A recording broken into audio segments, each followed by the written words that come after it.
Hello my dear student, आज मैं आपके सामने जो टॉपिक लेकर आया हूँ वो टॉपिक है आपका role and responsibility of the forensic nursing.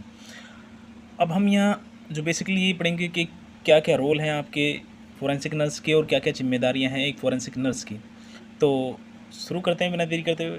देखिए, मैं फोरेंसिक नर्सिंग के टॉपिक पढ़ा रहा हूँ, लेकिन आप लोग बिल्कुल भी सपोर्ट नहीं कर रहे, ज़रा सा भी। आप ना तो सब्सक्राइब कर रहे हैं ना शेयर कर रहे हैं। मतलब आप लोग के लिए थोड़ा बहुत कर रहा हूँ, कुछ तो कीजिए ना। चलो पढ़ते हैं। The role and the practice of the forensic nursing very across setting population pediatric adult elderly and the form of the abuse or trauma encountered example sexual assault brutality against the intimate partner medical legal death और investigation. अब इन्होंने simply इसमें ये कहा कि जो role हैं आपके फॉरेंसिक नर्स की और उसकी जो फॉरेंसिक नर्सिंग की जो प्रैक्टिस है वो वरी यानी कि अलग अलग करती हैं, अलग अलग होती हैं अक्रॉस द सेटिंग, यानी कि कहाँ काम करना है उसके अकॉर्डिंग आपकी जो फॉरेंसिक नर्सिंग के रोल और प्रैक्टिस होते हैं वो अलग होते हैं। जैसे पॉपुलेशन के अकॉर्डिंग पेडियाट्रिशियन के केस हैं तो वहाँ अलग रोल होंगे, एडल्ट का है, एल्डरली का है, तो इनके अकॉर्डिंग अलग होंगे। इसके अलावा जैसे फॉर्म ऑफ एब्यूज़, किस तरह का एब्यूज़ है, ट्रोमा है, जैसे मान लो सेक्सुअली असोल्ट हुआ, ब्रुटेलिटी हुआ, इंटीमेट पार्टनरशिप हुआ, पार्टनर और मेडिकल लीगल और डेथ इन्वेस्टिगेटर। तो ये जितनी भी अलग अलग टाइप की सिचुएशन है, इन अलग अलग सिचुएशन में ही अलग अलग टाइप की आपका रोल और प्रैक्टिस होती है फॉरेंसिक नर्सिंग की। इन्होंने यहाँ सिंपली ये कहा है, ठीक है। उसके बाद ये कह रहा है कि फॉरेंसिक नर्सिंग रिस्पॉन्सिबिलिटी इन जर्नल सिचुएशन। जनरली जो आपकी फॉरेंसिक नर्सिंग की जो रोल होता है, रिस्पॉन्सिबिलिटी होती है, वो क्या होता है, ठीक है।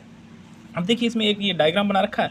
आप एग्जाम में जो ना इस तरह के डायग्राम जरूर बना के आइएगा कि भाई एक छोटा सा डायग्राम बनाया और उसके अंदर ऐसे मेंशन किया, तो बहुत अच्छा भी लगता है और इजीली समझ में आ जाता है टीचर को कि भाई इन्होंने लिखा है, जो भी लिखा है अच्छा लिखा है। तो यहाँ डिजास्टर है, वायलेंस है, अब्यूज़ है और क्राइम है। ये आपके कॉम्प्रिहेंसिव केयर हैं जो आप सर्विस प्रोवाइड करते हो टू द विक्टिम को। अब देखिए, यहाँ कुछ पॉइंट दे रखे हैं कि forensic nursing are making a difference in people's life in hospital in the community. ये कह रहा है कि जो फॉरेंसिक नर्स है वो डिफरेंस यानी कि चेंज ला रहा है लोगों की ज़िंदगी में, पीपल्स की लाइफ में। कहाँ पे? हॉस्पिटल में भी और कम्युनिटी में भी। यानी कि अगर फॉरेंसिक नर्सिंग आपका कम्युनिटी में काम करता है तो वहाँ लोगों को बेनिफिट मिलता है, और हॉस्पिटल में काम करता है तो वहाँ लोगों को बेनिफिट मिलता है। तो लोगों की ज़िंदगी में, लाइफ में वो चेंजेस ला रहा है ये। फिर दूसरा पॉइंट कह रहा है कि the recognise difficulty that will have legal repercussion in this society. ये कह रहा है कि वो इस चीज़ को पहचानते हैं, जानते हैं कि वो किस तरह की जो डिफ़िकल्टी हैं जिनका लीगल रिपरकशन यानी कि इम्पैक्ट होगा सोसाइटी पे, तो फिर वो उसी पे काम करते हैं और सोसाइटी को उन्हीं से बचाने की कोशिश करते हैं ना। उसके बाद देखिए, they keep track of injury and bring people together to address the concern including domestic violence, sexual assault and child abuse. ये कह रहा है कि बच्चों के साथ अब्यूज़ होता है और सेक्सुअली असोल्ट होता है, डोमेस्टिक वायलेंस होता है, ये सब एक कंसर्निंग इशू है ना। तो फॉरेंसिक नर्स इनका ट्रैक, इनकी जानकारी रखता है, या किस तरह की इंजरी है उसकी जानकारी रखता है, और लोगों को एक साथ लाता है, ब्रिंग पीपल टुगेदर, और लोगों को एक साथ लाता है। किस लिए? टू एड्रेस कंसर्न, इन सब समस्याओं का समाधान के लिए। इन्होंने सिंपली ये कहा कि ये रोल हैं आपके तीन, कि लोगों की लाइफ को चेंज करना हॉस्पिटल और कम्युनिटी में। दूसरा, उनकी किस तरह की लीगल, कानूनी जो आपकी प्रॉब्लम्स हैं, डिफ़िकल्टीज़ हैं, उनका सोसाइटी पे क्या इम्पैक्ट होगा उसमें हेल्प करना, ये एक रिस्पॉन्सिबिलिटी है। दूसरा, किस तरह का वायलेंस हो रहा उस सब की जानकारी रख के उसका समाधान देना, ये एक जनरल रिस्पॉन्सिबिलिटी और रोल है, ठीक है। यहाँ पे ये बात हुई। अब देखिए नेक्स्ट हम पॉइंट देखते हैं, ठीक है।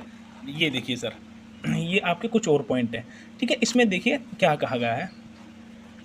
They look after convict and those in mental hospital who do not comprehend the implication of their conduct. ये कह रहे हैं कि ये जो मेंटल इंस्टीट्यूट में जो भी आपका कन्विक्ट होता है उनको देखते हैं, और उनको जो आपकी हेल्थ केयर प्रोवाइड है वो प्रोवाइड करते हैं। क्योंकि वो इसलिए करते हैं कि ये इसलिए करते हैं कि वो लोग जो है ना अपनी इम्प्लीकेशन क्या होगी उनके किसी कार्य से ये नहीं जानते। अगर नहीं आया, सिंपल मैं बता रहा हूँ। देखिए, मेंटल इंस्टीट्यूट होते हैं जिसमें मेंटल से रिलेटेड आपके पेशेंट वगैरह होते हैं। अब वो क्या कर रहे हैं वे ये है तो नहीं जानते। अब उसका इम्प्लीकेशन क्या होगा उन पर, उनकी लाइफ पर, तो इन सब के लिए वो आपका यहाँ पे रोल प्ले करता है फोरेंसिक नर्स, ठीक है। Forensic nurse play in disaster preparation and management, आपकी जो डिजास्टर कोई भी दुर्घटना हुई उसके मैनेजमेंट में और प्रिपरेशन में हेल्प करता है, एक ये इसका रोल एंड रिस्पॉन्सिबिलिटी है। फिर आप आगे देखिए, they are also entrepreneur who council on legal dispute, adding attorney in disciplining medical jargon and how community care is deliver. ये कह रहा है कि ये जो एंटरप्रेन्योर जो होते हैं उनको मेडिकल लीगल डिस्प्यूट जो होते हैं उनमें काउंसिल भी करते हैं। एंटरप्रेन्योर का मतलब जो होता है ये उद्यमी या जो बिजनेस से रिलेटेड व्यक्ति होते हैं उनको। इसके अलावा जो आपका वकील वगैरह तो उनको एड उनको भी हेल्प करते हैं ये, है ना। इसके अलावा मेडिकल लीगल जो भी मसले होते हैं उनमें भी ये हेल्प करते हैं। इसके अलावा कम्युनिटी को भी ये आपका केयर प्रोवाइड करते हैं। तो यहाँ ये बात हुई है। तो इतने सारे रोल एंड रिस्पॉन्सिबिलिटी है। Forensic nursing has a role to play anywhere there is an injury of the possibility for injury. ये कह रहा है कि इसका हर जगह रोल है फोरेंसिक नर्सिंग का, ये यानी कि ये रोल टू प्ले करती है कहीं भी जहां इंजरी या इंजरी होने की संभावना होती है, ठीक है। तो एक ये इसका रोल है। The protection of the live victim and body of decrease victim remain Paramount. ये कह रहा कि प्रोटेक्शन करना किसकी, लाइव विक्टिम, जीवित की, और अगर कोई डिग्रीज मृत्यु हो गई है किसी विक्टिम की तो उसकी बॉडी का आपको मतलब बहुत ज़्यादा प्रोटेक्शन रखना है, और ये आपका पैरामाउंट, ये उच्च काम है आपका, ये आपको मतलब ये उसकी रिस्पॉन्सिबिलिटी होगी। Safety and integrity of the body should never be jeopard when collecting and preserving evidence from the victim. ये कह रहा सेफ्टी एंड इंटीग्रिटी, सेफ और इंटीग्रिटी, मैं आपको इंटीग्रिटी के बारे में बता चुका हूँ। Body should never be jeopard, यानी कि जिसकी डेथ वगैरह हो चुकी है उसकी बॉडी की सेफ्टी और इंटीग्रिटी आपको मेंटेन रखनी है। और जब आप कलेक्ट कर रहे हैं या प्रिजर्व कर रहे हैं एविडेंस फ्रॉम दी विक्टिम, या आप किसी विक्टिम से कोई एविडेंस कलेक्ट कर रहे हैं, तब आपको सेफ्टी और इंटीग्रिटी का भी ध्यान रखना है। तो यहाँ दोनों बातें यहाँ पे कही गई हैं। A forensic examination is a conduct by a forensic nurse with the goal of identify collecting evidence that will be passed from the criminal to the victim, while law enforcement officer may take evidence from the crime site. Forensic nurse and the other health care expert take evidence from this victim. इन्होंने simply यही कहा है कि जो nurse होती है वो examination conduct करती है ना, उसका गोल यही होता है कि आइडेंटिफाई, पहचान करना किस तरह का आपका वो एविडेंस है, कलेक्ट करना एविडेंस को, ठीक है, जो आपको क्राइम सीन से मिलता है और जो आपका लॉ में बहुत एक इंपॉर्टेंट रोल करता है, यहाँ ये कहा गया। और इसमें वो जो अदर हेल्थ एक्सपर्ट होते हैं उनकी भी हेल्प ली जाती है ना। इसके अलावा नेक्स्ट देखिए, forensic nursing must develop interviewing technique to interview with the victim, suspecting perpetrator, and the convicted perpetrator and family friend and all those who aided to the investigation. इन्होंने कहा कि ये जो फोरेंसिक नर्स होते हैं उसको develop करनी चाहिए, कुछ टेक्निक बनानी चाहिए। कौन सी, इंटरव्यू से रिलेटेड। तब क्योंकि आपको जो इंटरव्यू लेना है वो विक्टिम का लेना है, सस्पेक्टेड का लेना है या प्रिपरेटर का लेना है, तो ये सारी चीज़ें आपको करनी चाहिए, है ना।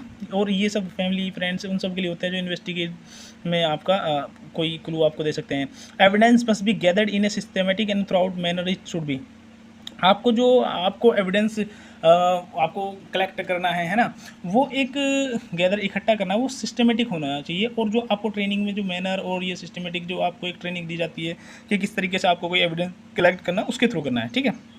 फिर आगे देखिए, आपको फ्री ऑफ बायस रहना विदाउट कोजिंग बॉडीली और psychological harm to the victim. आपको विक्टिम को कोई भी बॉडी या आपका साइकोलॉजिकल हार्म नहीं करना है, आपको बायस फ्री रहना।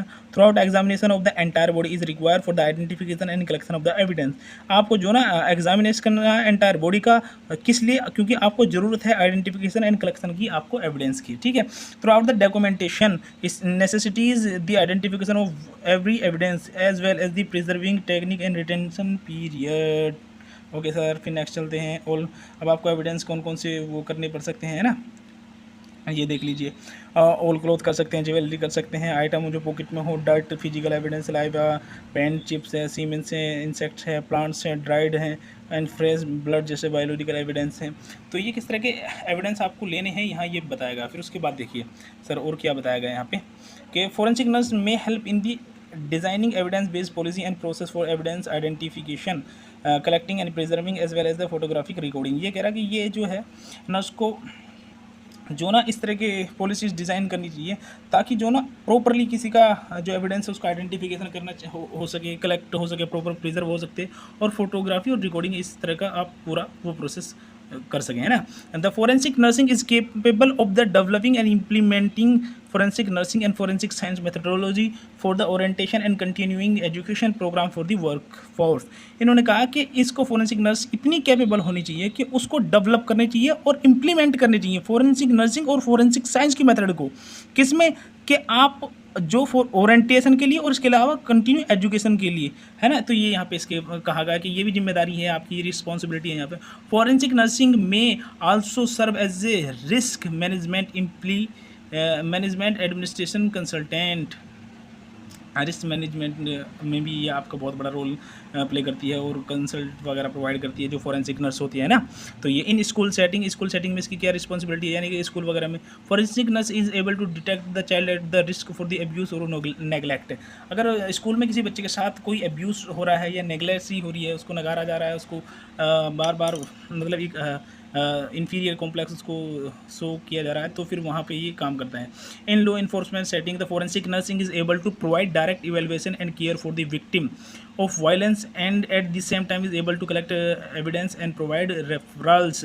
ये कह रहा कि किसी भी लॉ इन्फोर्समेंट जो सेटिंग होती है उसमें नर्स को जो ना डायरेक्ट वो इवेलुएट कर सकती है केयर ऑफ द विक्टिम की, है ना, वायलेंस के खिलाफ। इसके अलावा वो उसी टाइम उसके जो एविडेंस वगैरह है उनको कलेक्ट कर सकती है और रेफ़र भी कर सकती है। तो ये सब इसकी रिस्पॉन्सिबिलिटियाँ हैं, ठीक है।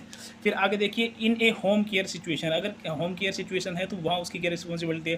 फोरेंसिक नर्सिंग में review living circumstances for safety के लिए जो आपका लिविंग सर्कमस्टांस है उनको भी देख सकती है। इसके अलावा can screen the patient for sign, screen कर सकती है, जांच पड़ताल कर सकती है पेशेंट के साइन ऑफ एक्सप्लॉइटेशन, कि उसके साथ एक्सप्लॉइटेशन तो नहीं हुआ, उसके साथ एब्यूज़ तो नहीं हुआ, उस नेग्लेक्सी तो नहीं हुई। And refer the patient to the community service organization for help, और वो पेशेंट को रेफर भी कर सकती है CSC PSC डिस्ट्रिक्ट या अदर जो ऑर्गेनाइजेशन है जो उसको हेल्प कर सकते हैं। अब लास्ट पॉइंट देखिए, professional nurse education plus forensic science education plus forensic nursing education is equal to a professional nurse trained to provide care and treatment to the victim both living and dead of whilst calm and traumatic patient। अब यहाँ अगर आप गौर से अगर देखते हैं तो यहाँ पे ये कहा कि जो फोरेंसिक नर्सिंग नर्स होता है वो एक प्रोफेशनल नर्स एजुकेशन उसके पास होती है, उसके पास फोरेंसिक नर्सिंग एजुकेशन होती है, उसके फोरेंसिक साइंस एजुकेशन होती है, उसके पास फोरेंसिक नर्सिंग एजुकेशन होती है।